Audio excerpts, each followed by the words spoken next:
আসসালামু আলাইকুম। আমি আজকে বাংলাদেশের প্রত্যেকটা মানুষের কাছে ছোট্ট একটা প্রশ্ন করতে চাই। আর এই প্রশ্নটা হচ্ছে, আপনি কি সরকারকে ট্যাক্স দেন? ভ্যাট আমিও দিই, আপনিও দেন, কিন্তু এই ট্যাক্স আমরা কিসের জন্য দিই? বাংলাদেশের অবকাঠামো খাতে যাতে সরকার ব্যয় বাড়াইতে পারে, বাজেট যাতে বড় হয়, সেই জন্য আমরা ভ্যাট ট্যাক্স সরকারকে দেই। এখন সরকার আসার পর, বর্তমান এনজিও সরকার আসার পর বাংলাদেশের কোনো একটা জায়গায়, কোনো একটা কোণা, কোনো একটা উপজেলায় কোথাও উন্নয়নমূলক কোনো একটা কাজ কি এই সরকার করছে? আপনারা দেখাইতে পারবেন? দেখাইতে পারলে অবশ্যই কমেন্টে জানাইন। তবে আমি সরকার নিজের উন্নয়ন দিয়ে করছে ওই ধরনের একটা প্রমাণ আমি আপনাদেরকে দিই।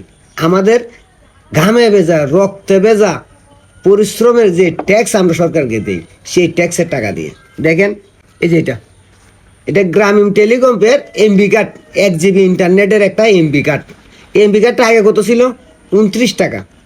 আমি 2 দিন আগেও 29 টাকা দিয়ে কিনছি। কিন্তু আজকে যে দেখলাম সেম এমবি কার্ড, সেম মেয়াদ, সেম 1 GB ইন্টারনেট, দাম কত? 39 টাকা। মানে গ্রামীণ ব্যাংকের 1 GB ইন্টারনেটের কার্ডের মধ্যে 10 টাকা বাড়ায় ফেলছে। আবার দেখেন, এটাও গ্রামীণ ব্যাংকের একটা মিনিট কার্ড, যে মিনিট কার্ডটা আগে আমরা 19 টাকা দিয়ে কিনছি, কিন্তু মিনিট দিত কত? 30 মিনিট, আর এখন দিচ্ছে কত?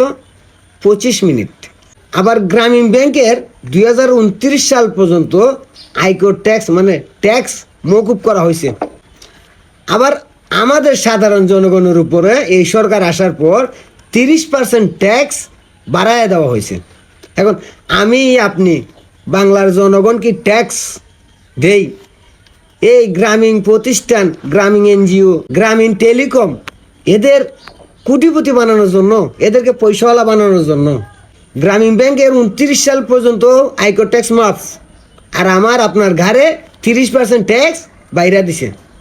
যে কার্ড আমরা পাইতাম 10 টাকা কমে, সেই কার্ড এখন 10 টাকা বেশি। তাহলে আমি আপনি কেন সরকারকে ট্যাক্স দিচ্ছি? এই ট্যাক্সের টাকা দিয়ে একটা প্রতিষ্ঠানকে কোটিপতি বানানো হচ্ছে, আর আমার আপনার উপরে ট্যাক্সের বোঝা বাড়ানো হচ্ছে।